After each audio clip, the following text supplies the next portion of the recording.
She believed that night was the beginning of a marriage, of a love story with her husband, but for him it was just another conquest. If you enjoy love stories, romance, subscribe to this channel. We post videos like this every day. Continuing. The scent of flowers invaded the small studio every morning, like a silent prayer that Lily Adams had learned to understand since childhood. On that specific September morning, as her delicate hands worked with the white orchids, something in the air seemed different. The breeze that entered through the half-open window brought with it not only the smell of the sea, but also a premonition that her grandmother would have instantly recognized. Lily adjusted the floral apron over her simple dress, observing her fragmented reflection in the store's antique mirror. Her long dark brown hair was tied in an unpretentious bun, some rebellious strands framing her face with delicate features, inherited from her Lebanese ancestry. Her eyes, a deep olive green, carried that unique mixture of sweetness and melancholy that made the more sensitive customers wonder what stories this young florist kept behind her gentle smile. The small flower shop, inherited from her grandmother Amelia, was her refuge and fortress. There, among buds and petals, Lily had built her own universe of meanings. Each arrangement she created was more than a collection of flowers. It was a coded message, a story that few knew how to read. Her grandmother had taught her that flowers spoke an ancient language, and Lily, in her 26 years of life, had become fluent in this silent idiom. The phone rang, breaking the morning's quietude. The voice on the other end belonged to Melissa Barnes, the most sought-after event organizer in the region. "Lily, darling, I need you for a special event. It's at the Westmore Hotel, you know it?" Lily's heart skipped a beat. Everyone knew the Westmore, the most luxurious hotel on the coast, a completely different world from her small universe of flowers and modest dreams. "It's a charity event," Melissa continued, her voice traveling through miles of fiber optics, with the same elegance that characterized her in person. "I need your most impressive arrangements. Money is no object. The client wants perfection." Lily noted the details with slightly trembling hands, aware that this could be the opportunity her small shop needed to grow. While organizing the flowers for the event, Lily couldn't shake the feeling that something bigger was about to happen. Her grandmother always said that when white orchids arrived without being ordered, as had happened that morning, it was a sign that destiny was weaving its invisible threads. The days leading up to the event were filled with intense preparation. Lily immersed herself in researching the latest trends in floral decoration for high-end events, but without losing her essence. Each arrangement would be a fusion of contemporary elegance with that mystical touch she had inherited from her grandmother. The flowers were chosen not only for their beauty, but for their hidden meanings. White orchids for mystery and purity, red roses for contained passion, lilies for transformation. On the eve of the event, Lily received an unexpected call. It was Melissa again, but her voice now carried a note of urgency. "Lily, darling, I need you to personally supervise the setup tomorrow. The client, well, he's extremely demanding. Everything needs to be impeccable." There was something in Melissa's tone that Lily couldn't completely decipher, as if she was deliberately omitting important information. That night, Lily could barely sleep. In her small apartment above the flower shop, lying on the antique bed, that had also belonged to her grandmother. She watched the shadows that the moonlight projected on the ceiling. Her thoughts wandered between floral arrangements and that inexplicable sensation of standing on the edge of something transformative. The day of the event arrived with a surprisingly clear morning for that time of year. Lily arrived at the Westmore Hotel before sunrise, her experienced hands guiding a team of assistants in setting up the arrangements. The hotel lobby was a monument to opulence, with its Italian marble and crystals that reflected the rising light in thousands of colored fragments. As she worked, Lily couldn't help but notice the buzz among the hotel staff. There was tension in the air, whispers exchanged in corridors, meaningful glances. The name Phantom was repeated in hushed conversations, always accompanied by expressions of fear and reverence. It was during the setup of the central arrangement, a majestic composition of orchids and roses that rose like a cascade of petals in the middle of the main hall, that Lily felt it. That indescribable sensation of being watched, a shiver that started at the nape of her neck and ran down her spine. When she turned, there was no one there, just the distorted reflection of the flowers in the mirrors that lined the walls of the hall. The hours passed in a blur of intense activity. As the day progressed, the hotel came to life with the arrival of staff, dressed in impeccable uniforms, all moving with the precision of a well-rehearsed orchestra. Lily observed everything with a mixture of fascination and displacement, aware that she was just passing through this world of luxury and privilege. When the last arrangement was positioned, late in the afternoon, Lily allowed herself a moment of contemplation. The hall had been transformed into a dream garden, exactly as she had imagined. The flowers seemed to dance with the gentle breeze that entered through the tall windows, creating shadows and lights that played on the walls. It was in this moment of quietude that she heard the footsteps, firm, determined, echoing on the marble with an authority that made her heart inexplicably race. Lily didn't need to turn to know that something in her life was about to change, irrevocably. The scent that reached her wasn't of flowers. It was something darker, more intense, a fragrance that spoke of power and secrets. "The flowers," a male voice cut through the silence, deep and controlled, "are different from what was specified." It wasn't a question. It was a statement loaded with an authority that made Lily tremble internally.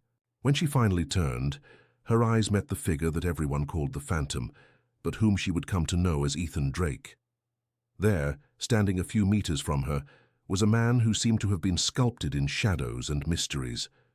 Tall, imposing, wearing a black tailor-made suit that couldn't completely hide the contained tension in his muscles. But it was his eyes that captured Lily, eyes grey like a storm at sea, carrying a kind of darkness that she, in her innocence, still didn't know how to name. Time seemed to freeze in that moment, as Lily felt the weight of that gaze piercing through her defenses as if they didn't exist. It was as if he could see through her, beyond the simple florist, beyond the layers of sweetness and modesty that she wore as armor. For a fleeting instant, Lily felt completely exposed, vulnerable in a way she had never experienced before. Her hands, always so sure when handling the most delicate flowers, trembled slightly when she finally found her voice.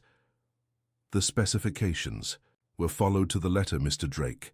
But each flower has its own will to grow and bloom. We cannot control nature, only guide it with gentleness." The words left her lips before she could contain them, carrying with them an ancient wisdom that her grandmother had passed on to her. For a moment, Lily was sure she had made a terrible mistake. The silence that followed was dense, charged, with an almost palpable tension. Then something unexpected happened. A flash of interest crossed those stormy eyes, so quickly that it might have been imagination. Ethan Drake took a step toward her, and Lily felt the air around her grow denser, as if the very atmosphere responded to his presence. "You have a name, florist." The question sounded like a disguised order, the kind of inquiry that allowed no evasion. "Lily Adams," she replied, surprised by the firmness of her own voice. The Arabic surname seemed to awaken something in him, a momentary curiosity that softened the hardness of his features for an instant.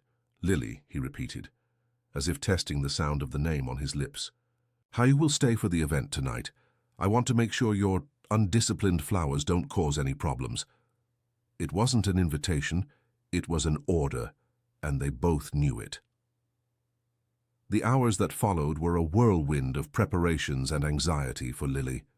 Melissa, upon discovering that she would stay for the event, hurriedly provided an appropriate dress, a midnight blue silk model that seemed to have been made for her, although Lily suspected it was just one of the many mysterious resources that the Westmore Hotel kept available. The hall began to fill as night fell. Lily observed, discreet in her corner, how the guests arrived in waves of expensive perfumes and gleaming jewels. Each person who entered seemed to carry with them a story of power and privilege, so different from her own reality that she felt like an observer from another world. It was during this moment of contemplation that she noticed the looks. They weren't directed at her, but exchanged between the guests when certain people entered the hall, especially when it came to women alone, beautiful, wearing jewelry that seemed newly gifted. Lily began to notice a pattern in these looks, a mixture of envy, pity, and something darker. "You noticed," a female voice sounded beside her, making her start. It was an elegant woman, probably in her 50s, with perfectly styled grey hair and a pearl necklace that seemed to tell stories. "Pardon me, dear, I'm Hannah Montgomery. I saw you earlier with the flowers. Extraordinary work, I must say." Lily thanked her with a shy smile, but something in Hannah's gaze kept her alert. The older woman came closer, lowering her voice to a whisper that carried notes of genuine concern. "Be careful with the gifts he offers, girl, especially if they're jewels." Before Lily could fully process the warning, Hannah moved away with the same elegance with which she had arrived, leaving behind only the echo of her words and a scent of gardenias. Lily felt a shiver run down her spine, remembering the whispers about the phantom that she had heard earlier. The event proceeded in its calculated splendor. Lily discreetly circulated around the hall, checking the arrangements and making small adjustments when necessary. It was during one of these rounds that she saw him again. Ethan Drake was standing near one of the tall windows, the moonlight creating dramatic shadows on his aristocratic profile. He wasn't alone. A stunning woman in a red dress was beside him, but what caught Lily's attention was his expression. While the woman spoke, animated, Ethan kept his eyes fixed on a distant point, as if his mind was somewhere else entirely. Without meaning to, Lily found herself studying the details of his figure. The way his hands held the champagne glass with barely contained tension, the way his jaw contracted slightly every few seconds, the aura of isolation that seemed to surround him even while being surrounded by people. There was something deeply lonely in that image, something that touched a sensitive chord in Lily's heart. It was at this moment that their gazes crossed. Lily felt as if all the air had been sucked from the hall. Ethan's eyes, those stormy eyes that seemed to guard 1,000 secrets, held her in an invisible embrace. For an instant, she saw something pass through that gaze, a spark of recognition. Perhaps, or was it desire? Before he excused himself to his companion and began walking in her direction. Each step he took towards her made Lily's heart beat faster. She thought about fleeing, about mixing among the guests, but her feet seemed glued to the floor. When he finally reached her, the masculine and intense perfume invaded her senses, making her head spin slightly. "Miss Adams," he said, his voice even deeper and more enveloping than she remembered. "I see you found something appropriate to wear." His eyes ran over the blue dress with a contained appreciation that made Lily blush. "The dress was Mrs. Barnes's kindness," she replied, trying to keep her voice steady. "I confess I feel a little out of place." An enigmatic smile touched his lips, so brief that it could have been imagination. "Out of place?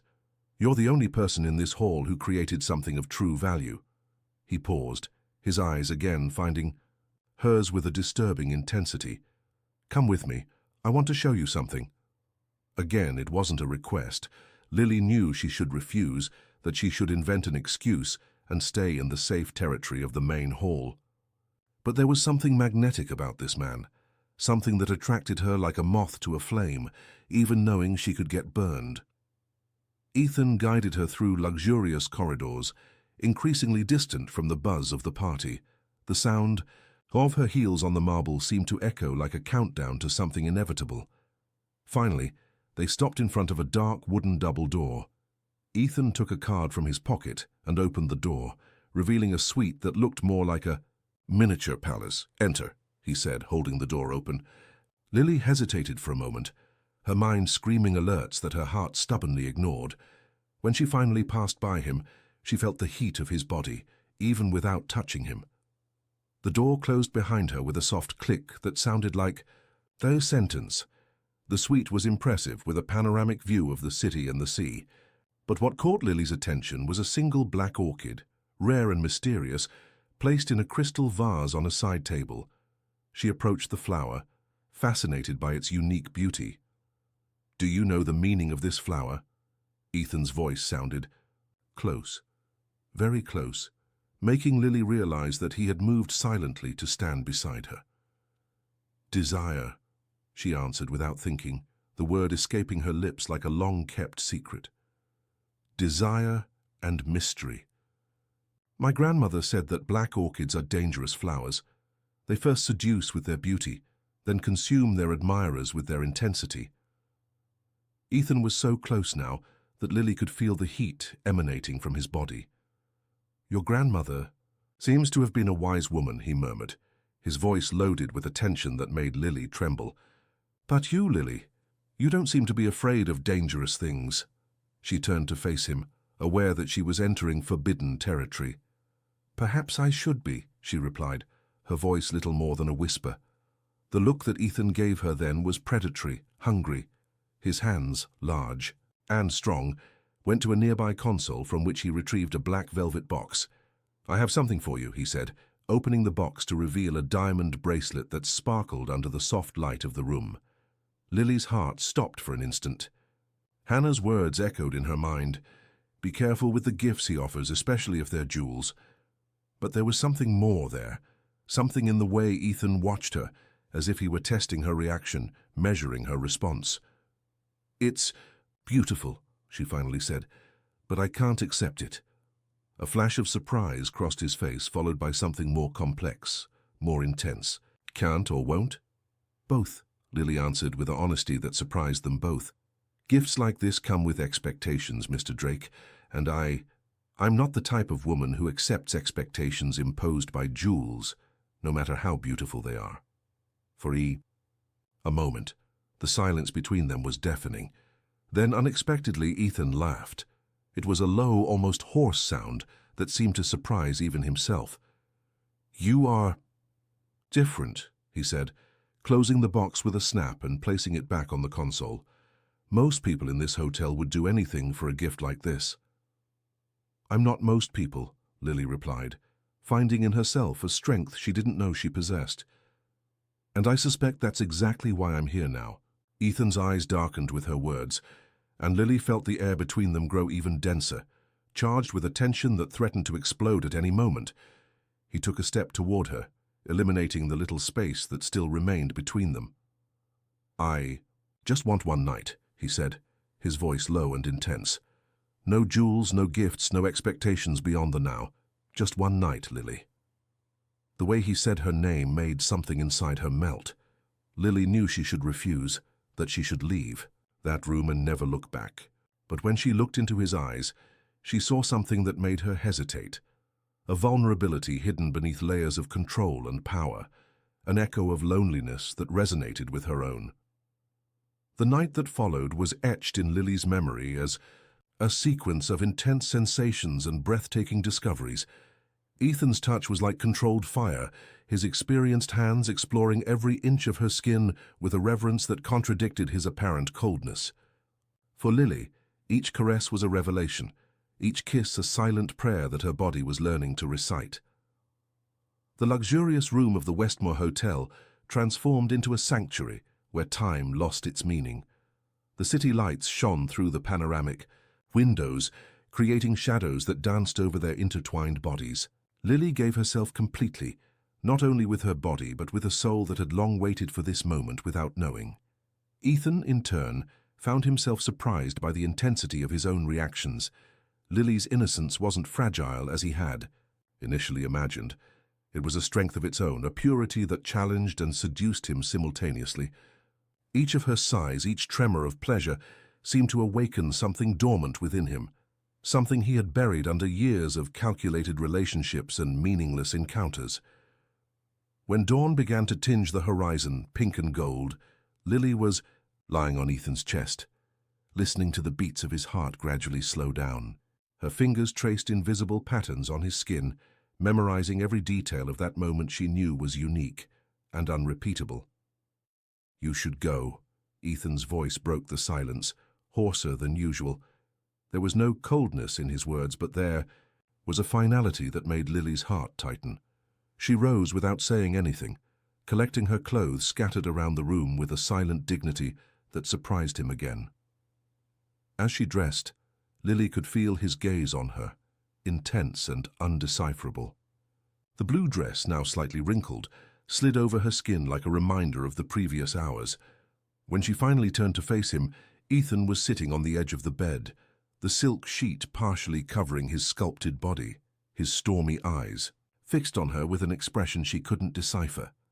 "Thank you," she said simply, surprising him, "for showing me that some nights can be eternal." Before he could respond, she turned and walked to the door, her bare feet silent on the luxurious carpet. Her shoes were in her hands, a detail that didn't go unnoticed by Ethan, who felt something inside him contract painfully. Lily crossed the still silent corridors of the hotel like a ghost, her heart beating a bittersweet melody of fulfillment and loss. When she finally reached the street, the rising sun greeted her with a clarity that seemed cruel after the intimacy of the night. She walked to her small shop, each step taking her back to her reality, but carrying with her the certainty that nothing would be the same. In the days that followed, Lily immersed herself in her work with renewed intensity. Her floral creations seemed to gain a new dimension of beauty and meaning, as if the night with Ethan had unlocked something in her creativity. She didn't expect to see him again, didn't expect him to seek her out. After all, he had made it clear that it would be just one night. But fate, as her grandmother always said, has its own plans. A week after that night, when Lily was closing the shop, an envelope was delivered. Inside, a simple card with just 2 words written in an elegant handwriting: "Meet me." The address was the Westmore Hotel. Lily stood for long minutes, the card trembling slightly in her hands. Her rational mind told her to ignore the invitation, to protect her heart from inevitable disappointments. But there was something stronger, something that came from the depths of her soul, that impelled her to go. When she arrived at the hotel that night, wearing a simple green dress that enhanced her eyes, she was received with silent respect by the staff. They led her not to the suite where she had been before, but to a private garden on the top floor, a space that she didn't know existed in that glass and steel building. Ethan was waiting for her among orchids and roses, his black suit impeccable, against the lush vegetation. When their eyes met, Lily felt that same electricity from the first time, that inexplicable connection that went beyond physical desire. "You came," he said, his voice carrying a note of surprise that betrayed him. "I wasn't sure if you would." "Neither was I," Lily replied honestly, "but I think I needed to understand. Why me?" Ethan approached her with that predatory grace that characterized him. "You intrigue me, Lily. Your purity isn't naivety, your strength isn't hardness, you are a paradox that I can't solve. And is that what you want, to solve me like a puzzle?" There was a note of challenge in her voice that made his eyes darken. "No," he answered, coming so close that Lily could feel the heat of his body. "I want one more night, just one more." Lily knew she should refuse. She knew that each night, with him, would be a step closer to an abyss from which she might not be able to escape. But when he touched her face with surprising gentleness, all rational arguments dissolved. "One night is never just one night, Ethan," she whispered, using his first name for the first time. The sound of his name on her lips made something inside him shudder. The kiss that followed was different from the first, deeper, more urgent, loaded with a mutual knowledge that made everything more intense. His hands found her waist, pulling her closer, while hers tangled in his dark hair. It was at this moment that a noise interrupted them, footsteps approaching the garden. Ethan quickly moved her away, his eyes scanning the environment with a concern that Lily didn't fully understand. An elegant woman appeared at the entrance to the garden, her heels echoing on the marble floor. "Ethan, darling," she said, her honeyed voice carrying a note of falseness. "I didn't know you had company." Her eyes ran over Lily from top to bottom, with barely disguised disdain. "Vanessa," Ethan replied, his voice returning to that cold and controlled tone that Lily had known on the first night. "Miss Adams is our florist. We were discussing arrangements for the next event." The way he introduced her, as if the previous night had never happened, as if the kiss from moments ago was just imagination, hit Lily like a slap. She straightened, her shoulders finding within herself that strength that her grandmother always said she possessed. "Actually, I was just leaving," she said, her voice surprisingly firm. "Excuse me." She turned and walked toward the exit, feeling the weight of gazes on her back. Before crossing the door, she looked one last time at the garden. Ethan was standing exactly where she had left him, his eyes fixed on her with an intensity that contradicted his indifferent posture. The path to the elevator seemed endless. When the doors finally closed, Lily allowed herself to breathe deeply, trying to control the emotions that threatened to overflow. It was then that she noticed something on her wrist, a thin black silk cord that wasn't there before, tied with a delicate knot that could only have been made during that brief moment of intimacy in the garden. That night, lying in her simple bed above the flower shop, Lily spent hours looking at that cord, understanding that there was much more to this story than a simple attraction. Ethan Drake was a man of secrets, a man who lived in a world of shadows and appearances. And she, Lily Adams, the simple florist who had grown up among orchids and ancient stories, was inexorably being dragged into this world. The days that followed brought a subtle but significant change to Lily's routine. Her shop began receiving more frequent orders from the Westmore Hotel, small arrangements for specific suites, elaborate compositions for private events. Each order came with meticulous instructions and generous payments, but never with Ethan's name directly associated. Lily knew it was him behind each order. There was something in the choice of flowers, in the precision of delivery times, that carried his invisible mark. She began to respond with her own silent language. Each arrangement she sent to the hotel was a coded message in petals and leaves, an intimate dialogue that only the two of them could understand. On a particularly busy morning, Lily received an unexpected visit. Hannah Montgomery, the woman with the pearl necklace who had warned her on the night of the event, entered her shop like an elegant gust of wind. "My dear," Hannah said, her tone carrying a poorly disguised urgency, "we need to talk." Without waiting for a response, she closed the shop door, turning the sign to closed. Lily felt her stomach sink. Something in Hannah's look made her sit down, preparing for what was to come. "You need to know about Madeline," Hannah began, her voice dropping to almost a whisper. The last woman who wore the bracelet he tried to give you." The air seemed to grow denser as Hannah told the story. Madeleine Lawrence, a young French artist, had been seen for the last time leaving the Westmore Hotel on a stormy night 3 months earlier. Her body was found on the beach days later, with a diamond bracelet identical to the one Ethan had offered Lily. "The police classified it as an accident," Hannah continued, her fingers nervously drumming on her designer handbag. "But there are rumors, whispers about other women before her. Always the same pattern. The bracelet, a few nights of passion, and then—" Lily felt a chill run down her spine. "Why are you telling me this?" "Because you're different," Hannah answered, her eyes softening. "I saw how he looks at you. It's not like the others, and that might be even more dangerous." Before Lily could fully process those words, the shop door opened. Ethan was standing there, his imposing figure filling the doorway, his eyes registering the scene with calculated coldness. Hannah rose quickly, but maintained her composure. "Ethan, darling," she said, her voice returning to the practiced social tone. "I was just telling Lily about the next charity event. We'll need her magical flowers again." Ethan didn't respond immediately. His eyes moved between the two women, evaluating, calculating. "Hannah," he finally said, his voice controlled but carrying a veiled threat. "I didn't know you frequented neighborhood florists." "Oh, but Lily isn't a simple florist, you know." "That better than anyone," Hannah replied with a sharp smile, walking toward the exit. As she passed Ethan, she paused briefly. "Sometimes the most beautiful flowers have thorns, don't they?" The silence that followed Hannah's departure was deafening.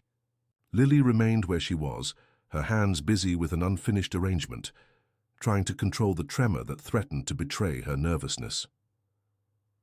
"What did she tell you?" Ethan asked, his voice lower and more dangerous than normal. "The truth." "Perhaps," Lily replied, surprising herself with the firmness in her voice. "About Madeline, about the bracelet." Ethan crossed the shop in few steps, stopping centimeters from Lily. His eyes, normally controlled, now burned with an intensity that made her instinctively step back. "Do you believe her?" he asked, his hand reaching Lily's face with a softness that contrasted with the tension in his voice. "I believe there's much more to you than you let show," she answered, resisting the impulse to lean against his touch. "I believe there are secrets that could destroy me, The question is, do you want to destroy me, Ethan? Something passed through his eyes. Pain, regret, desire. Lily couldn't decipher it before the mask of control returned to its place. You should be afraid of me, he said, his voice a hoarse whisper. Perhaps, Lily agreed, finally allowing herself to touch his face, feeling the stubble under her fingers. But fear has never been enough reason to stop the heart from wanting what it wants. The kiss that followed was violent in its intensity, as if Ethan wanted to mark Lily, possess her completely. His large hands enveloped her waist, lifting her onto the shop counter, petals and leaves falling around them like a perfumed rain. Lily responded with equal fervor, her nails leaving marks on his back through the Italian suit. There was something different in this encounter, a desperate urgency, a need that went beyond physical desire. When they finally separated, breathless, Ethan pressed his forehead against hers. "You will be my ruin," he murmured, more to himself than to her. "Or your salvation," Lily replied, her fingers still intertwined in his hair. The sound of footsteps on the sidewalk made them separate quickly. Ethan composed himself with practiced efficiency, only his slightly disheveled hair and swollen lips betraying the previous moment. "Dine with me tonight," he said. Not a request, but not completely an order either. At my apartment, not at the hotel. Lily knew she was on the edge of a precipice. Accepting would mean diving even deeper into Ethan's world, with all its secrets and dangers. Refusing would be the sensible, safe choice. "What time?" she asked, making her choice. "I'll send a car at 8, he answered, a small smile touching his lips before his expression returned to the usual mask of control. "Wear the dress that will be waiting at your home." Before she could protest against the present, he had already left, leaving only his perfume in the air and a card with an address on the counter. Lily spent the rest of the day in a state of contained agitation, her hands working automatically with the flowers while her mind spun around the morning's revelations. Madeline's story should have scared her more, should have made her step back.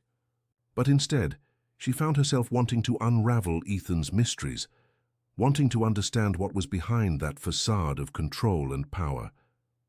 When she got home late in the afternoon, she found an elegant box on her bed. Inside, an emerald green silk dress that seemed to have been made to measure for her.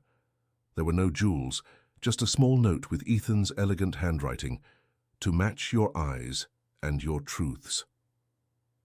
Ethan's apartment occupied the top 2 floors of a historic building in the city center, a meticulously restored Art Deco construction that stood out among the modern skyscrapers. When Lily arrived punctually at 8:30, wearing the emerald green dress he had sent, she was received not by Ethan, but by a middle-aged housekeeper with an impassive expression. "Miss Adams," the woman said with a slight French accent. "I am Mrs. Dupont. Mr. Drake asks that you wait in the office. This way, please." Lily was led through a corridor decorated with artwork that seemed worth more than her entire flower shop. The office was an impressive room, with walls covered in dark wood panels and a panoramic view of the city. A grand piano occupied one of the corners, its ivory keys gleaming under the soft light. "Would you like a glass of wine?" Ethan's voice sounded behind her, making her turn. He was standing at the door holding 2 crystal glasses, his gaze running over her body with undisguised appreciation.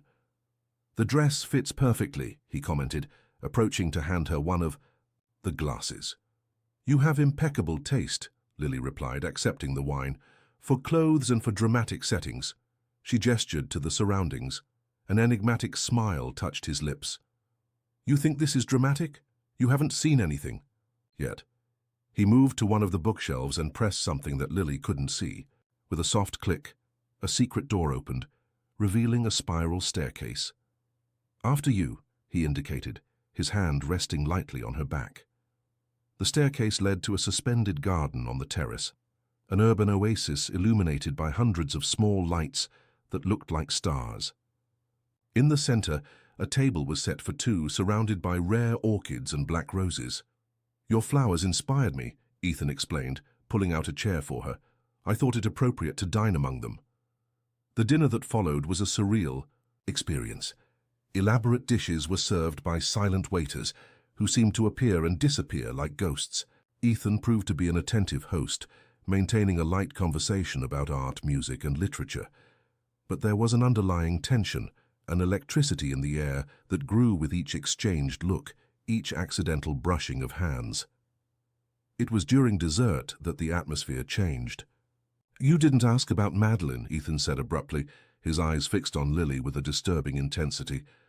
"I thought you would talk when you were ready," she replied, keeping her voice calm despite her racing heart. "And if I'm never ready, if there are secrets that must remain buried." Lily delicately put down her fork. "We all have secrets, Ethan. The question is, do they define us or imprison us?" He stood up abruptly, walking to the edge of the terrace. Lily followed him, stopping at his side. The city stretched below them, a sea of blinking lights. "Madeline was pregnant when she died," he finally said, his voice so low that Lily almost didn't hear. "She told me that night, demanding that I acknowledge the child. She said she had evidence of things that could destroy me." Lily felt a chill run down her spine, but she held firm. "What happened to her?" "She left here furious, driving under heavy rain. The car skidded on a curve." He stopped, his hands gripping the parapet with force. "At least, that's what the police report says." "You don't seem convinced," Lily observed. Ethan turned to face her, his eyes darker than normal. "You should be running away from me now, Lily. Why are you still here?" "Because I see beyond the mask," she answered simply. "I see the man who places rare orchids in his secret garden, who knows the language of flowers, who plays piano when he thinks no one is listening." He pulled her to him with a brusque movement, his hands holding her. Faced with a mixture of desperation and reverence, "You don't know what I'm capable of." "Then show me," she whispered, her eyes meeting his without fear. The kiss that followed was different from all the previous ones. There was a raw vulnerability, a need that went beyond physical desire. Ethan's hands trembled slightly as he undressed Lily, his lips tracing each centimeter of exposed skin, as if he wanted to memorize her taste. They made love right there, under the starry sky, surrounded by the perfume of flowers. Each touch, each sigh seemed to carry the weight of unspoken confessions. Lily gave herself completely, accepting both the light and the shadows that Ethan carried. Afterward, lying on soft cushions that one of the ghostly waiters had discreetly provided, Ethan traced invisible patterns on Lily's bare back. "There's more," he said finally, "much more that you need to know." Lily propped herself up on an elbow to look at him. "I'm ready to hear it." "Not here," he replied, sitting up and reaching for his clothes. "There's a place I need to show you first, a place that will make you understand everything." As they dressed, Lily noticed a subtle change in Ethan. The mask of control had returned, but now she could see the cracks, the moments when his vulnerability escaped through the fissures.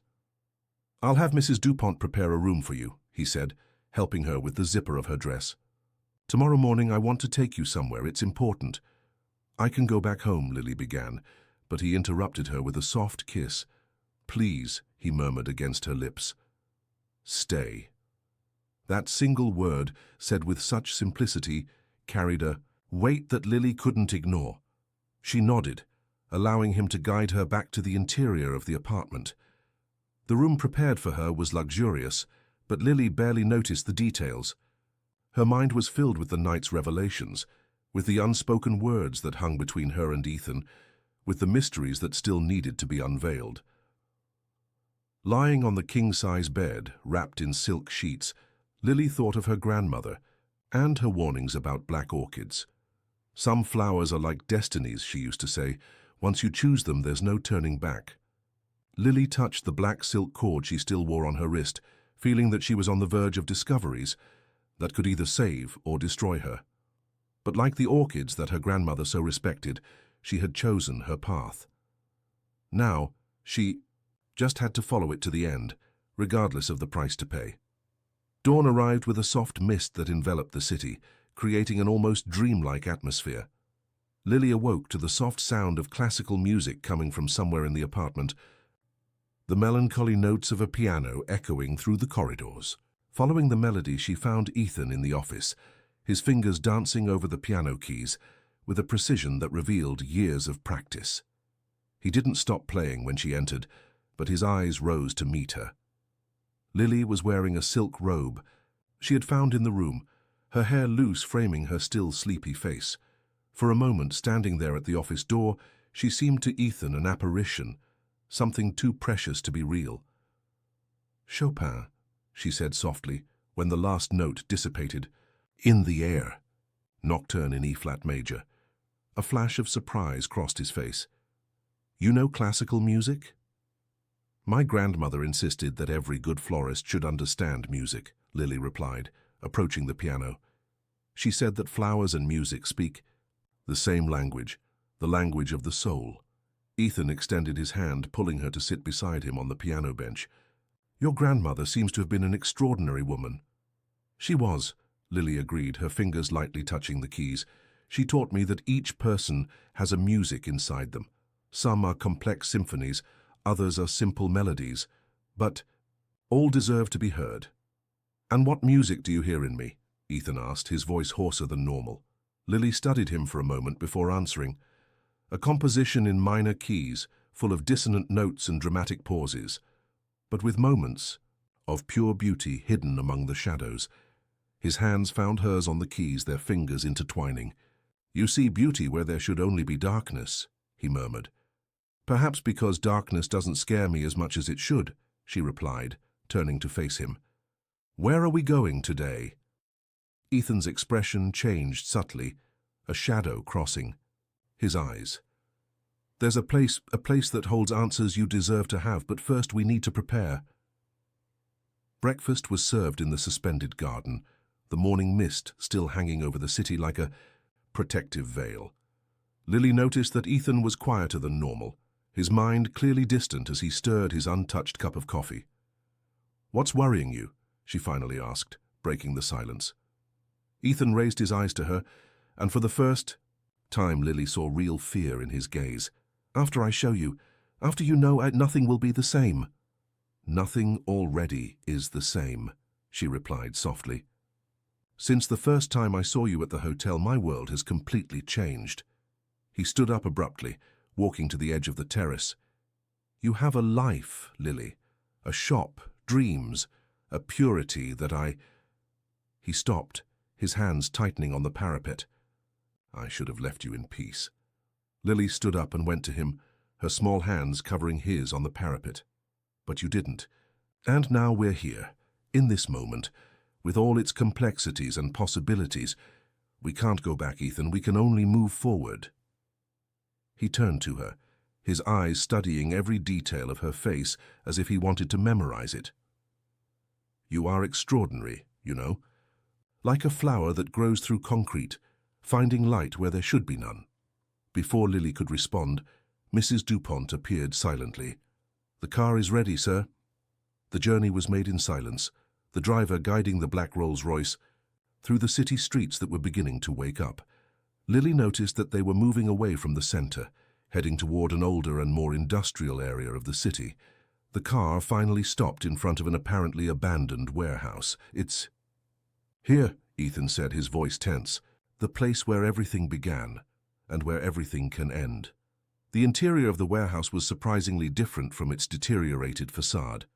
A modern elevator took them to a basement that looked more like a private art gallery. On the walls, black and white photographs showed women, all young, all beautiful, all wearing jewelry that Lily recognized as similar to the bracelet that Ethan had tried to give her. "Each one of them," Ethan began, his voice low and controlled, "was chosen. Each one of them received a gift, and each one of them—" He stopped, his hands trembling slightly. "Died," Lily completed, her voice just a whisper. "Not exactly," a new voice sounded behind them. Lily turned to find an elegant woman emerging from the shadows. She was older, perhaps in her 50s, but had a classic beauty that time hadn't been able to erase. "Charlotte," Ethan said, his voice carrying a mixture of respect and fear. "You broke the rules, Ethan," Charlotte said, her eyes fixing on Lily with clinical interest. "She's not like the others. You became emotionally involved." Lily felt the air around her grow denser, as she observed the exchange of looks between Ethan and Charlotte.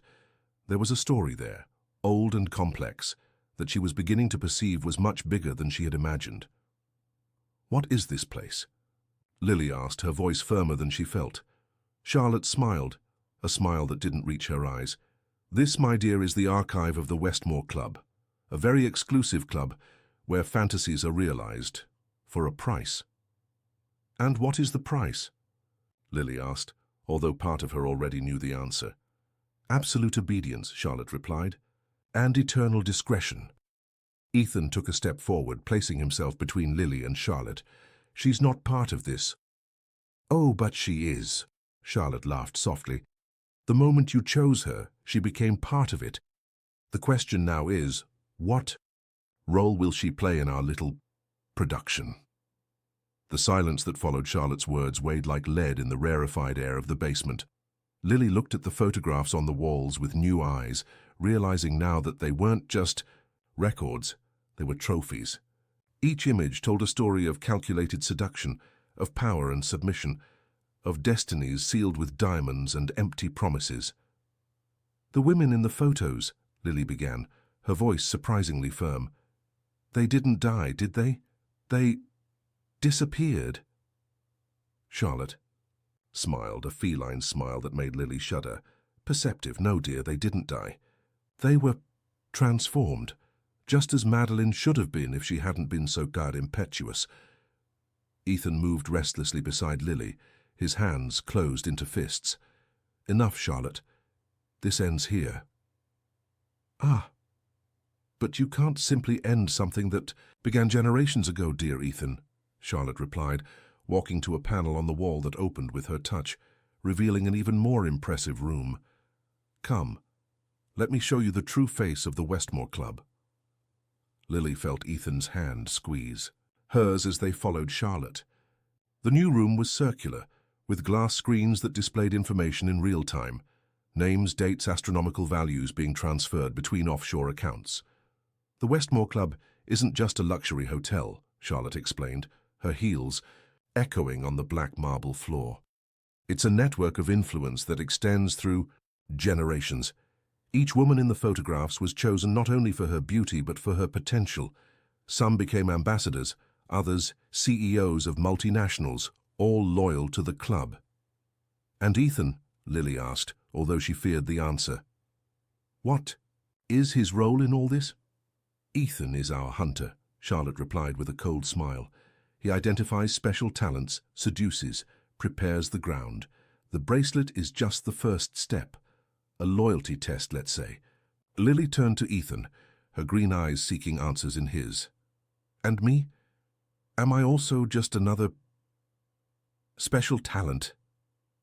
The pain that crossed Ethan's face was genuine. "No," he answered, his voice hoarse. "You're the reason why I want to end all of this." Charlotte laughed, the sound echoing off the glass walls. "And, my dear, you are part of this as much as I am. Or have you already forgotten how you got here? How we saved you from that scandal in Paris?" Lily saw Ethan pale, but before he could respond, a familiar voice sounded from the entrance to the room. "He hasn't forgotten, Charlotte. Neither have—" Hannah Montgomery emerged from the shadows, but she was no longer the elegant woman with the pearl necklace. There was a hardness in her eyes, an authority that transformed her presence. "Hannah," Charlotte greeted without surprise.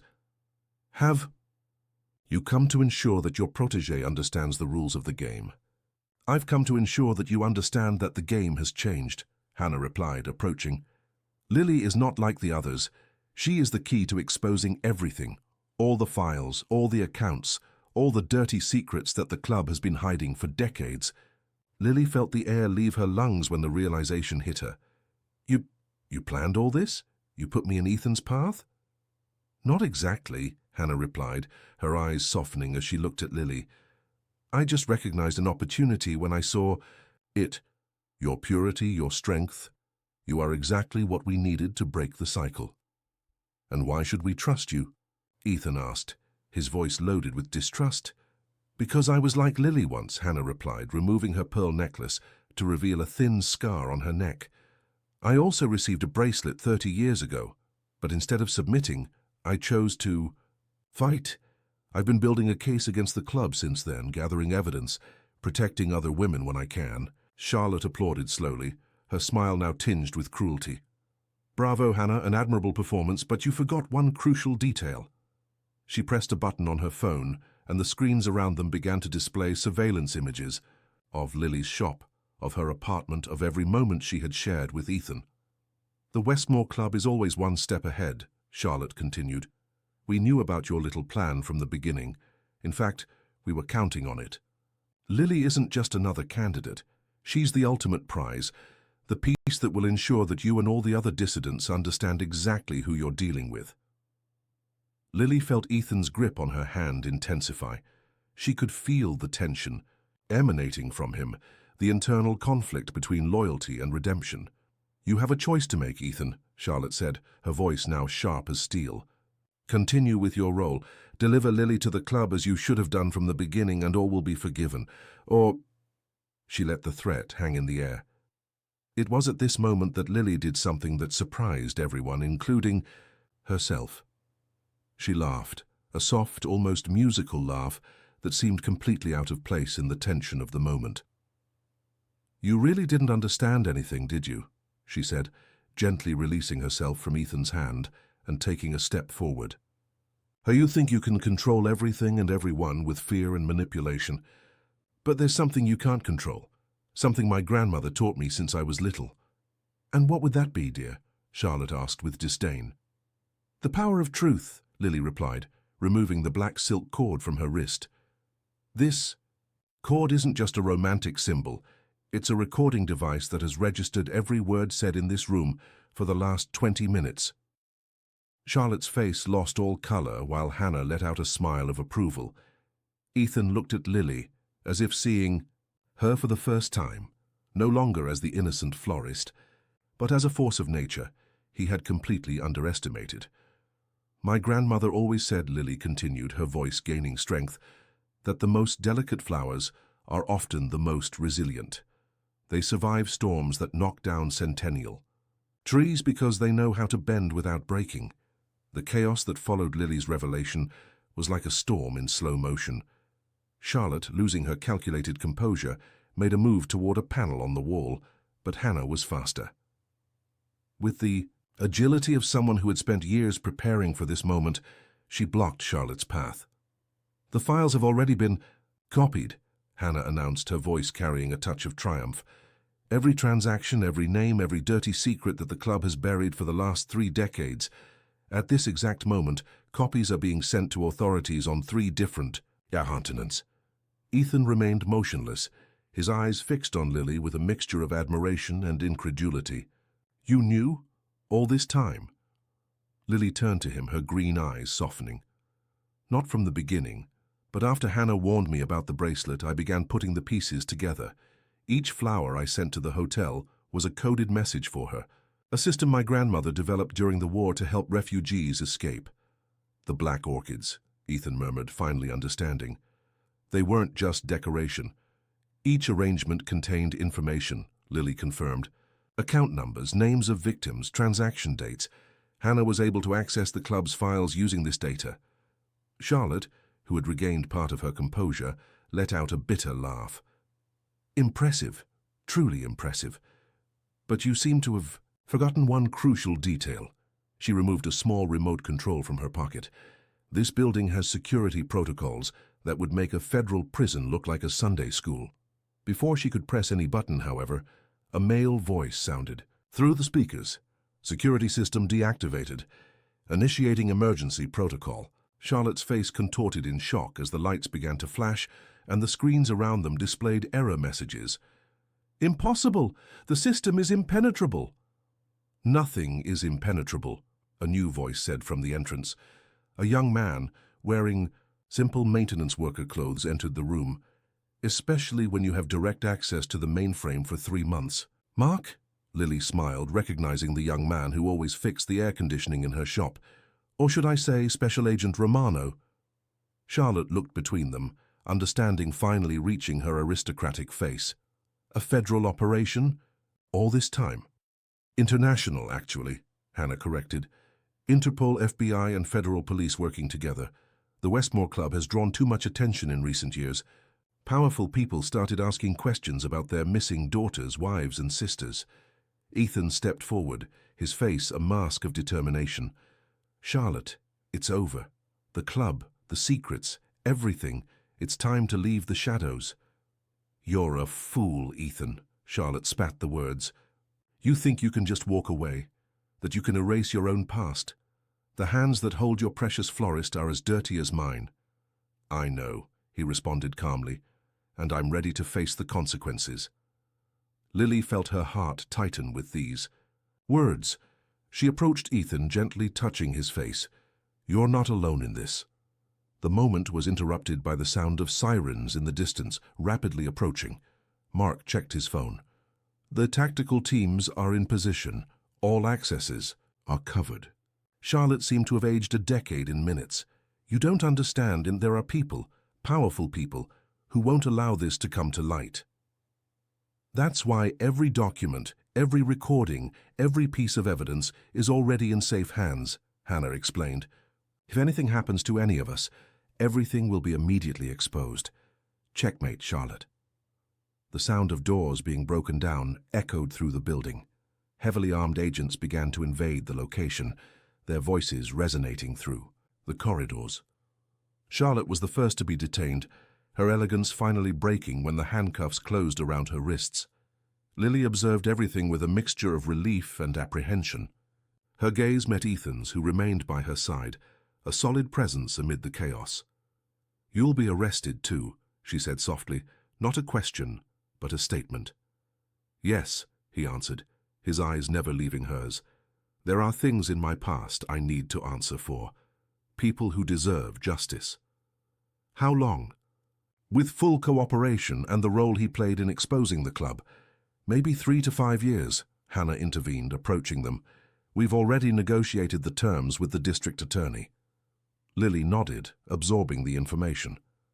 3 to 5 years, she repeated, as if testing the weight of these words. Time enough for a garden to grow. Ethan looked at her questioningly, and she continued. I'll transform the terrace of your apartment into a real garden. Each flower that grows there will be a countdown to your return. And when you get out... When I get out, he interrupted, her pulling her into a desperate kiss, ignoring the agents who were approaching.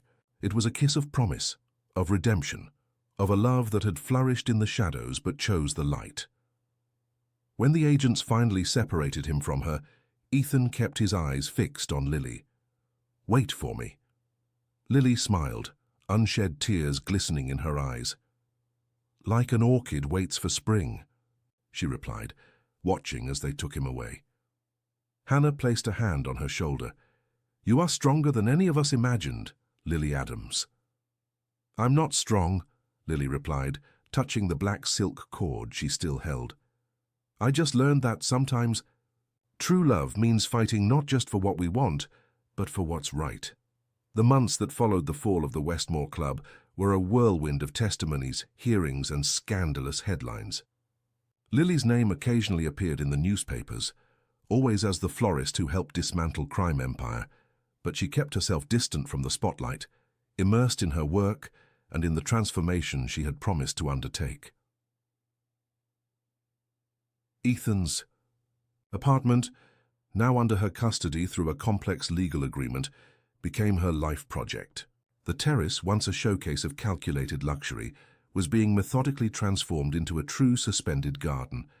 Each plant was chosen not only for its beauty, but for the meaning it carried. On a particularly hot December afternoon, while supervising the installation of a new irrigation system, Lily received an unexpected visit. Hannah, now officially identified as the director of an international task force, arrived carrying a thick folder and a serious expression. We found more files, Hannah announced without preamble, sitting on one of the marble benches in the garden. About Ethan's past, and yours too. Lily stopped what she was doing, her heart slightly accelerating. What do you mean? Your ex-fiancé in France, Hannah began, removing some documents from the folder. The accident that took his life, that wasn't exactly an accident. Lily felt her legs weaken, needing to lean on one of the terrace columns. What do you mean? The Westmore Club had you in their sights longer than we imagined.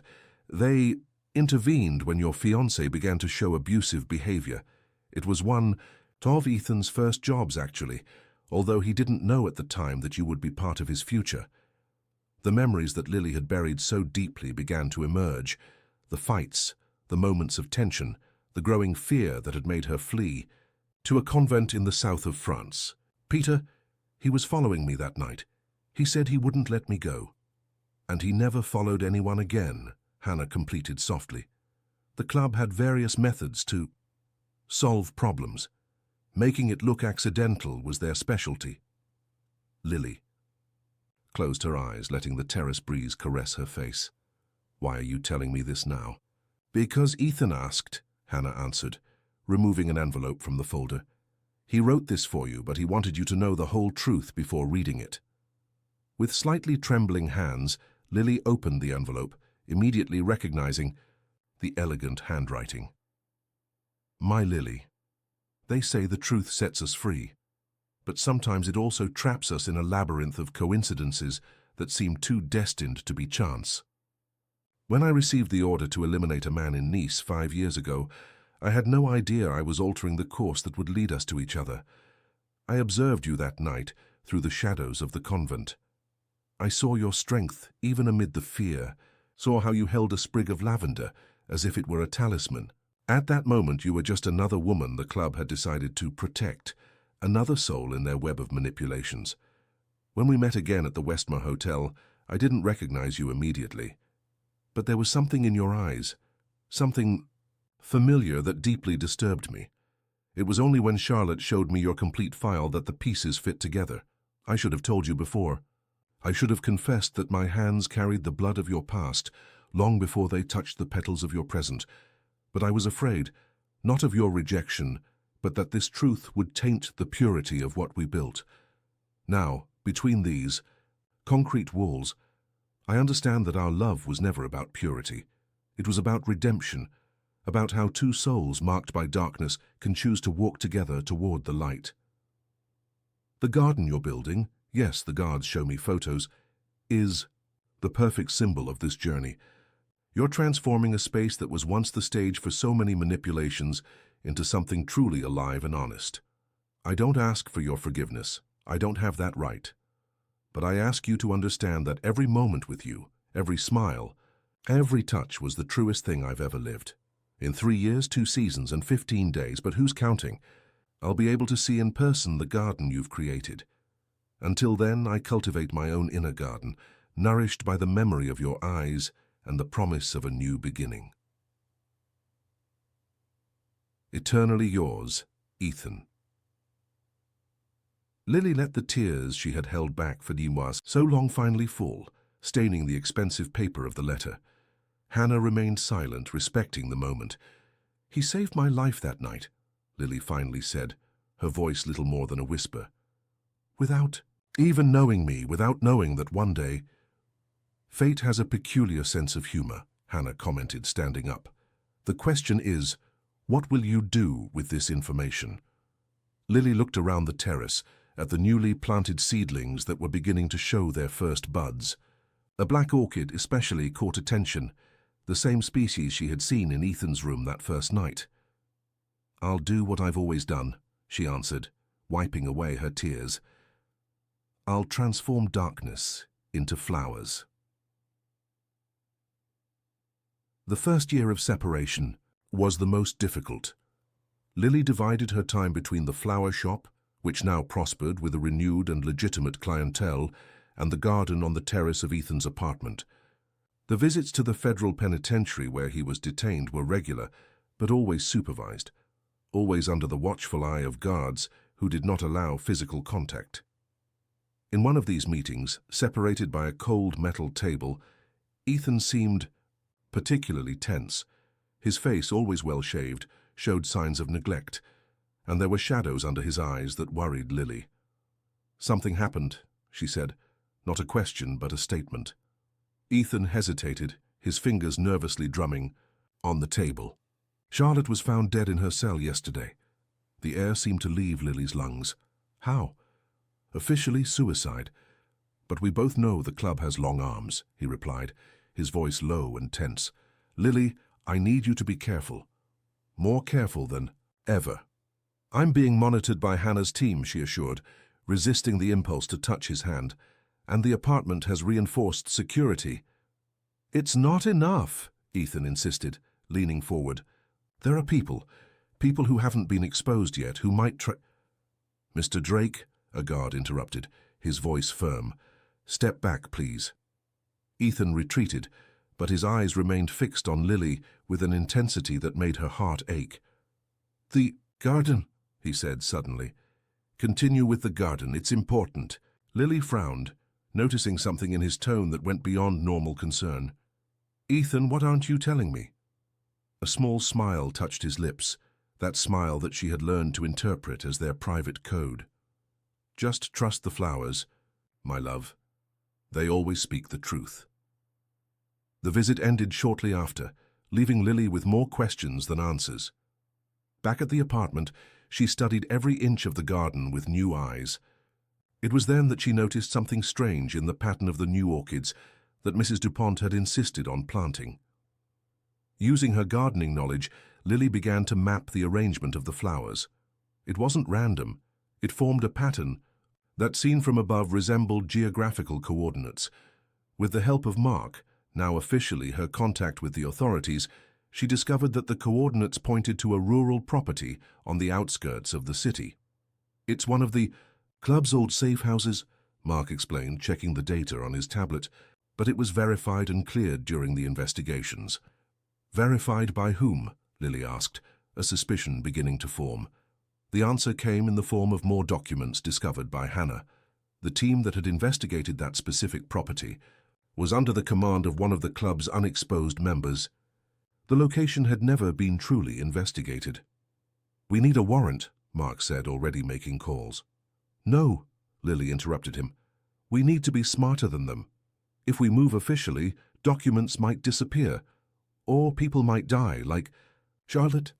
That's how Lily found herself on a moonless night preparing to do something she never imagined doing. Dressed completely in black, with equipment discreetly provided by Hannah, she was preparing to invade the property. This is madness, Mark protested for the last time, adjusting the communication equipment in her ear. You're a florist, not a trained agent? No, Lily agreed, checking the small recording device on her wrist, similar to the silk cord she had used before. I'm something much more dangerous. I'm a woman in love. The property was an old construction from the colonial period, surrounded by poorly maintained gardens that made Lily's heart ache. Using the skills that Hannah had insisted she learn in the last few months, she managed to access the house through a basement window. The interior was a labyrinth of corridors and dusty rooms, but Lily followed the instructions whispered in her ear by Mark, who monitored her movements through an old floor plan of the house. It was in the main office that she found what she was looking for, a safe hidden behind a wooden panel. The combination should be in the files we recovered, Mark said through the communicator. I don't need it, Lily replied, a small smile forming on her lips. Ethan taught me something about the club's methods. She approached the safe, carefully observing the mechanism. They always use significant dates, like the founding of the Westmore Hotel. The safe opened with a soft click, revealing piles of documents and an external hard drive. Lily was methodically photographing each page when she heard a noise behind her. Impressive, a familiar voice said, from the shadows. Truly impressive. Lily turned slowly, her heart almost stopping when she recognized the figure emerging from the darkness. Mrs. Dupont? Ethan's housekeeper smiled, but it wasn't the servile smile that Lily knew. It was something more dangerous, more calculated. Do you know why I was assigned to look after the apartment? To ensure that you followed exactly the path we planned. You wanted me to find this? Lily asked, her mind working quickly. Oh. Doe? Mrs. Dupont laughed softly, removing a small pistol from her coat. We wanted to give you a legitimate reason to eliminate a problem.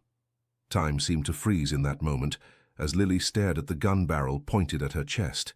Mrs. Dupont had completely transformed, her servile posture replaced by a lethal elegance that revealed years of training.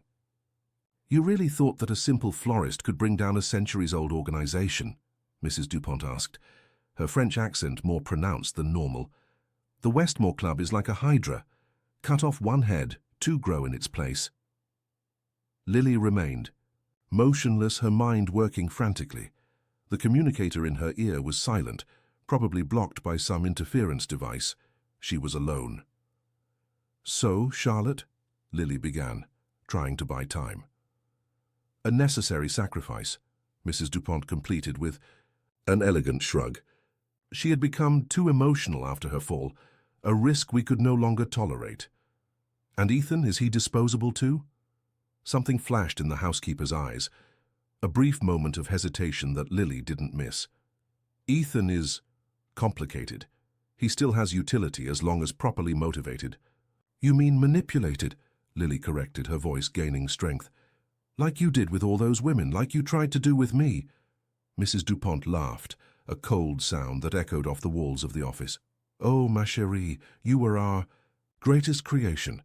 The innocent florist, the redeeming love that would make the great Ethan Drake lower his guard. Every step of yours was carefully planned."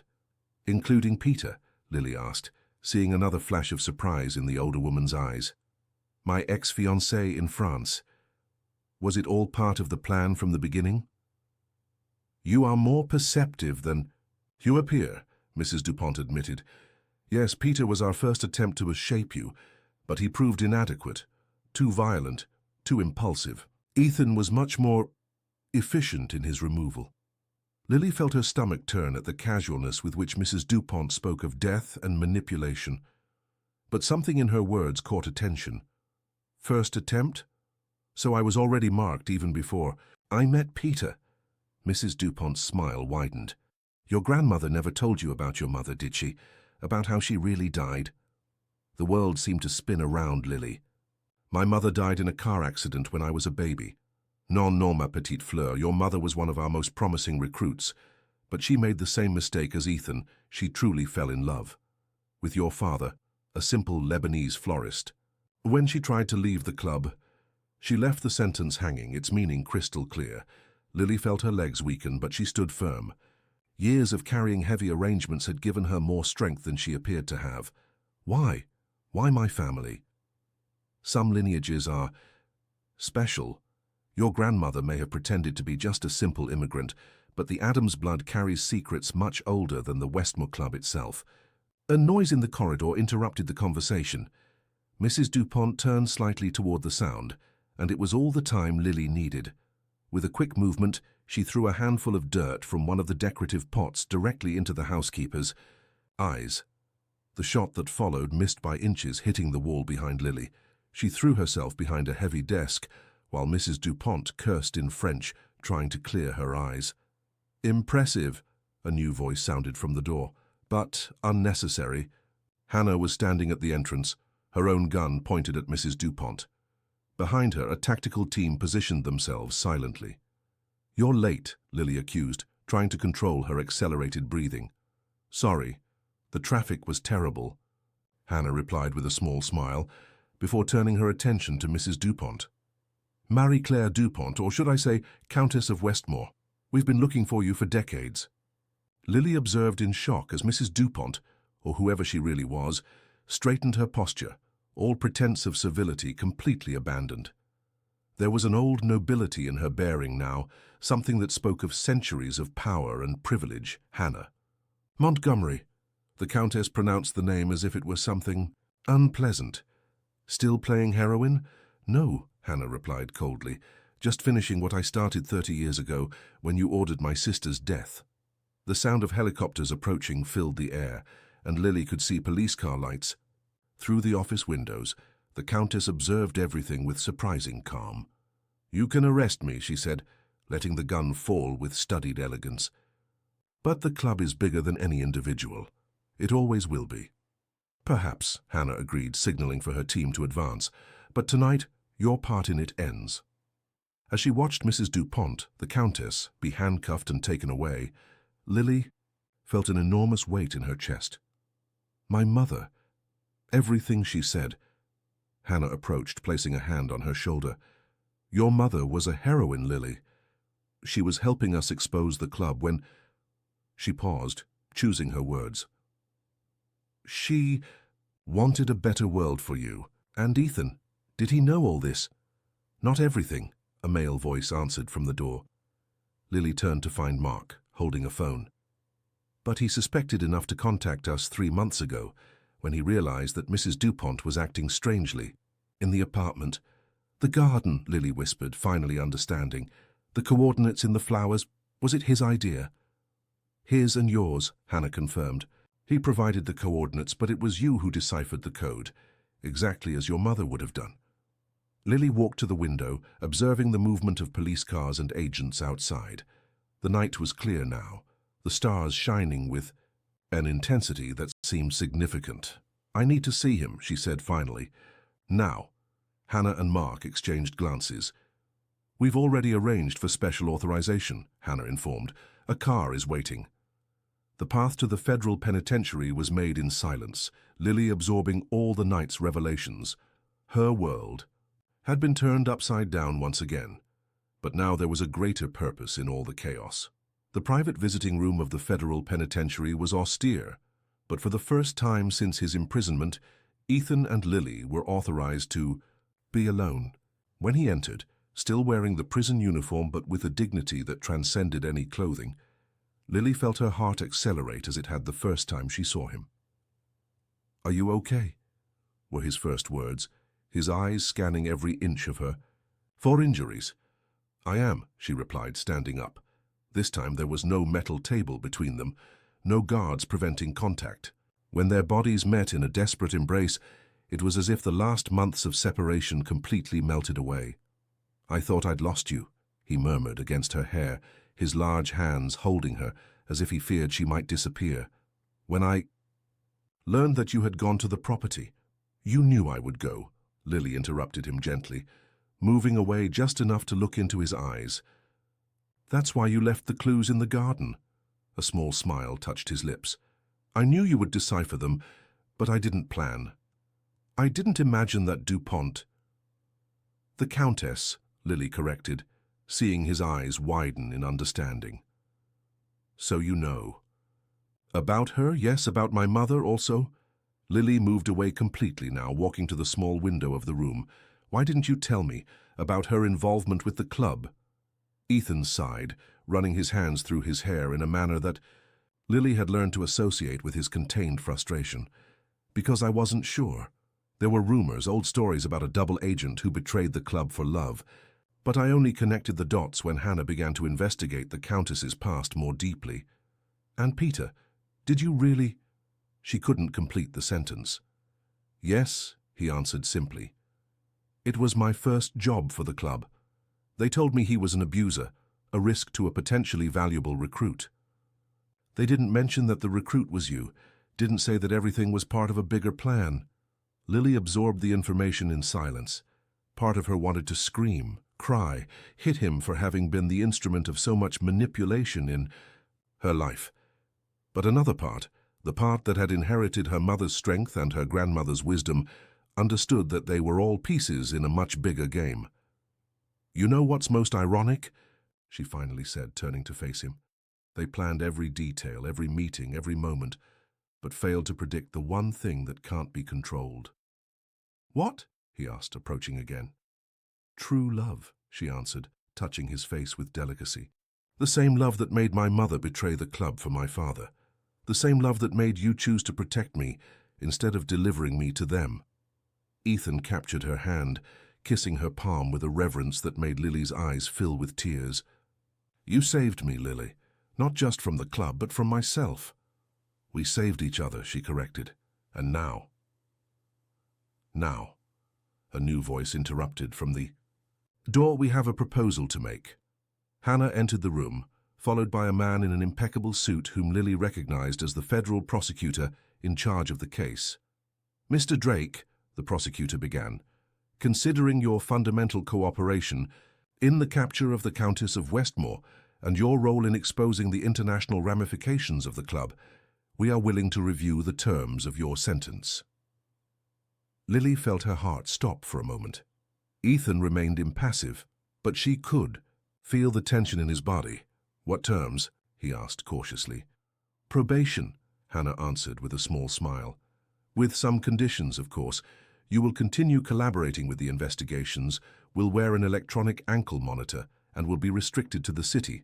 But I can go home," Ethan completed, his voice loaded with an emotion that Lily rarely heard. "Home," Lily repeated, tears now running freely down her face. "To the garden." The release process took several hours, filled with documents, terms, and conditions that seemed endless. But when they finally left the penitentiary, the sun was rising, painting the sky with shades of pink and gold that seemed especially significant. The car that awaited them wasn't one of the luxurious vehicles that Ethan used to use, but a more discreet model provided by Hannah. In the back seat, Lily rested her head on his shoulder, their hands intertwined as if they feared being separated again. "Where to now?" the driver asked. Lily and Ethan exchanged a look. Years of history and secrets, pain and love condensed into a single moment. "To the garden," they answered in unison. As the car crossed the streets of the awakening city, Lily thought of her mother, of her grandmother, of all the strong women who had paved the way to this moment. The Westmore Club had tried to use love as a weapon, as a tool of control and manipulation. But in the end it was exactly love, in its purest and most uncontrollable form, that caused its downfall. "What are you thinking about?" Ethan asked, softly, his fingers tracing gentle patterns on her hand. "About the flowers we're going to plant," she replied with a smile. "I think it's time for some changes in the garden." "No more black orchids?" he teased. "Oh, no," she laughed softly. "We'll keep the black orchids. They reminded us that even in the deepest darkness, something beautiful can bloom." The months that followed Ethan's release were an exercise in rediscovery and adaptation. The apartment, once a symbol of power and manipulation, gradually transformed into a true home. Lily kept her flower shop, but now she also dedicated part of her time to a special project, a foundation to help women who had been victims of manipulation and abuse. On a particular spring morning, while working in the terrace garden that now flourished with an almost wild exuberance, Lily found something buried among the roots of one of the oldest orchids, a small metal box that had clearly been placed there by Mrs. Dupont. "Ethan," she called, her voice trembling slightly. "I think you need to see this." He appeared quickly, still adjusting to the freedom of being able to answer her call without restrictions. The electronic ankle monitor on his ankle was a constant reminder that his freedom had limits, but it was a small price to pay for the chance to rebuild his life. Together they opened the box. Inside, there was a set of ancient documents and a letter addressed to Lily, written in the Countess's elegant handwriting. "Dear Lily, if you are reading this, it means the game has reached its inevitable end. There are truths that need to be known not just about the Westmore Club, but about your own heritage. Your mother, Amelia, wasn't just another recruit. She was the last descendant of an ancient lineage, guardian of secrets that date back to the first secret societies of the Middle East. The Westmore Club, in its original form, was created to protect these secrets. But power corrupts, as we well know. Over the centuries, the club transformed into something more sinister, more controlling. Your mother tried to restore the original purpose, using her knowledge of the ancient arts, including the secret language of flowers that she passed to your grandmother and that now belongs to you. The documents in this box contain the true history of the club, including rituals and knowledge that were perverted for control and manipulation. In your hands, perhaps they can be used for healing and transformation. As for Ethan, he was chosen long before meeting you. Your father, before dying in the club's dungeons, prophesied that only the union between the last phantom and the last guardian could bring balance again. Use this information wisely. Marie Claire. Last. Countess of Westmore. Lily let the letter fall into her lap, her hands trembling, Ethan, who had read over her shoulder, was unusually silent. So it wasn't. Coincidence, she finally said. None of this was coincidence. No, he agreed, sitting beside her among the flowers. But I think they didn't count on one thing. What? That true love cannot be manipulated or controlled, he answered, taking her hands in his. That even being pieces in a bigger game, our choices, our feelings were always genuine.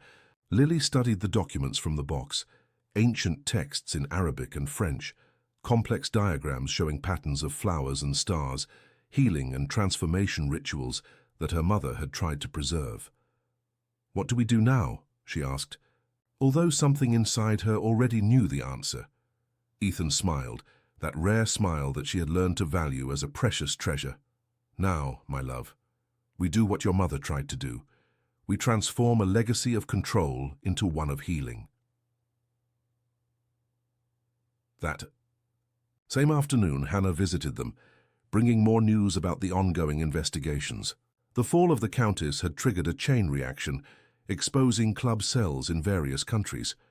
We found more files, Hannah informed, accepting the cup of tea that Lily offered. About the original rituals, about the true purpose of the club before it was corrupted.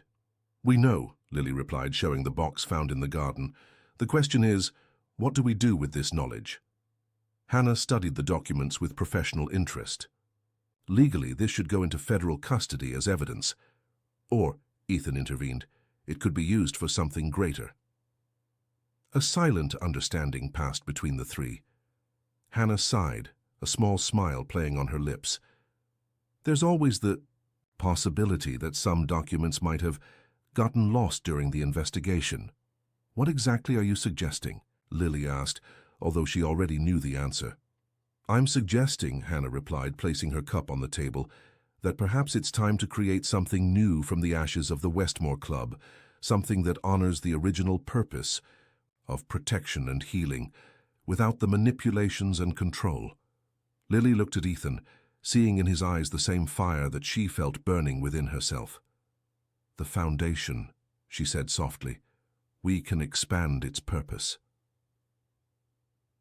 A new kind of society, Ethan agreed, his hand naturally finding hers, based on free choice and true love, not on manipulation and fear. Hannah observed the couple with a mixture of pride and hope. Your mother would be proud, Lily. Both your mothers, the one who gave you life and the one who taught you the language of flowers. That night, after Hannah left and the documents were carefully stored, Lily and Ethan remained in the terrace garden. The city shone below them, but above, the stars seemed especially bright. You know what's funny? Lily said, nestled in Ethan's arms as they watched the night sky. They spent centuries trying to control destiny, manipulate lives and hearts, but in the end, it was love, the simplest and most complex thing in the world, that changed everything. Ethan kissed her temples softly. There's nothing simple about our love, my flower. It survived lies, secrets, prisons, and bloomed anyway. Like the black orchids, she smiled, looking at the flowers that now symbolized not darkness and secrets, but resistance and transformation. Speaking of blooming, Ethan said, his voice assuming a more serious tone, there's something I want to show you. Ethan led Lily through the apartment to his office, that same place where she had first seen him play the piano. The room was different now. The files and documents related to the club had been replaced by sheet music and books about botany. In the center of the room, on the antique desk, there was a single black orchid in a crystal vase, but it wasn't a variety that Lily knew. This is a rare species, Ethan explained, noticing her intrigued look. It was recently discovered in a remote region of the Amazon. They call it Tear of the Moon because it only blooms on full moon nights. Lily approached the flower, marveling at its unique details. The petals weren't completely black, but had tiny silver dots that seemed to reflect the light like miniature stars. It's extraordinary, she whispered, gently touching a petal. But why? Her voice died when she noticed something gleaming among the petals, a delicate platinum ring with a single black pearl. Because some traditions deserve to be preserved, Ethan said softly, carefully removing the ring from the flower. Not those of manipulation and control, but those that celebrate love and transformation. He knelt before her, and Lily felt her heart accelerate not from fear or apprehension, but from a joy so intense it almost hurt. "Lily Adams," he began, his voice more emotional than she had ever heard, "you taught me that even in the deepest darkness, something beautiful can bloom. You showed me that redemption is not only possible but necessary, and most importantly, you made me believe that true love is not a weakness to be exploited, but a force that can change the world." Silent tears ran down Lily's face as he continued. "This ring is not a symbol of possession or control. It's a promise of partnership, of growing together, of a love that chooses to bloom even in the most unlikely conditions. Like this orchid that only shows its true beauty under the moonlight, our love also emerged from the shadows to create something extraordinary." "Are you asking me to marry you?" Lily asked with a small smile, even though she already knew the answer. "I'm asking for much more than that," he replied, his eyes fixed on hers. "I'm asking to build a new legacy together, to transform the shadows of the past into light for the future, to be partners not only in love but in the mission of healing what was broken." Lily knelt with him, taking his face between her hands. "You know you didn't need all this elaborate ritual, right? I've been yours since the first time I saw you at the Westmore Hotel." "Ah, but you deserve every ritual, every gesture, every moment of celebration," he smiled, sliding the ring onto her finger. "Besides, I thought it appropriate that our commitment be sealed with a rare flower and a jewel, but this time by choice and love, not by manipulation." The kiss that followed was different from all the previous ones. There were no more secrets between them, no more shadows to be feared. It was a kiss of promise, of new beginning, of a future that they chose to build together. Later, when the full moon finally rose in the sky, the tear of the moon orchid fully opened its petals, filling the office with an ethereal silver glow. Lily and Ethan observed the phenomenon embracing, their silhouettes projected on the wall as a single shadow. "You know what's most amazing?" Lily murmured against Ethan's chest, "that after everything, all the manipulations, all the club's plans, we ended up exactly where we should be. But by our own choice." "Fate has an interesting sense of humor," he agreed, his fingers playing with the ring on her hand. "They tried to use us as pieces in their game, but in the end we wrote our own story," she completed, raising her face to look at him. "And it's not the end yet, is it?" "No," he smiled, that smile that was reserved only for her. "It's just the beginning." The moon continued its journey across the night sky, its silver light bathing the couple and the black orchid that symbolized their union. In the terrace garden, the flowers seemed to dance with the night breeze, as if also celebrating this new page in the story that began with a florist and a phantom, and ended with something much deeper and truer than any fairy tale. The wedding was celebrated 6 months later in an intimate ceremony held in the terrace garden. The space had been transformed into a true suspended paradise, with each flower telling a part of their story. Black orchids mixed with white roses, oriental lilies, and a profusion of wildflowers that Lily had personally chosen. Hannah served as maid of honor, her smile carrying the satisfaction of someone who saw a greater plan unfold perfectly. Mark, who had become a close friend, was present as a representative of the authorities that still monitored Ethan's probation, but also as someone who had witnessed the transformation of both. Lily wore a simple champagne silk dress, decorated only with small natural flowers intertwined in her hair. Ethan, elegant in his black suit, still wore the electronic ankle monitor, a reminder of the past that they chose not to hide but to integrate into their story. During the ceremony, when the time came to exchange vows, Lily surprised everyone by speaking in ancient Arabic, using words she had found in her mother's documents. Min al-dalam il-al-nur, min al-khawf il-al-hub. From darkness to light, from fear to love, she recited, her voice clear and firm. Nashor ma'an ka al-zahra fi al-rabi. We bloom together like flowers in spring. Ethan, who had spent months secretly learning the language, responded in the same dialect. Anti kalbi wa ruhi, min al-an wa ila al-abad. You are my heart and my soul, from now until eternity. The foundation they had created was already in full operation, transforming the old empire of manipulation of the Westmore Club into a network of support and empowerment. The ancestral knowledge found in the Countess's documents was being used to develop healing and transformation programs, combining ancient wisdom with modern therapy and recovery practices. The full moon shone in the sky when they had their first dance as a married couple. The tear of the moon orchid, now blooming at various points in the garden, seemed to bless the union with its mystical silver glow. So, Ethan murmured as they danced, the last guardian and the last phantom. United, not by fate or manipulation, Lily completed, but by choice, by love. After the celebration, when the last guests had departed and they were alone in the garden illuminated by the moon, Lily led Ethan to a new bed that she had kept covered throughout the ceremony.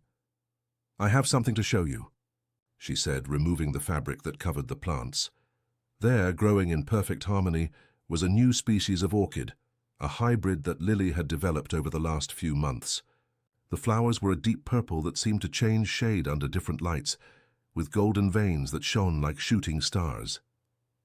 "It's beautiful," Ethan whispered, touching a petal with reverence. "How?"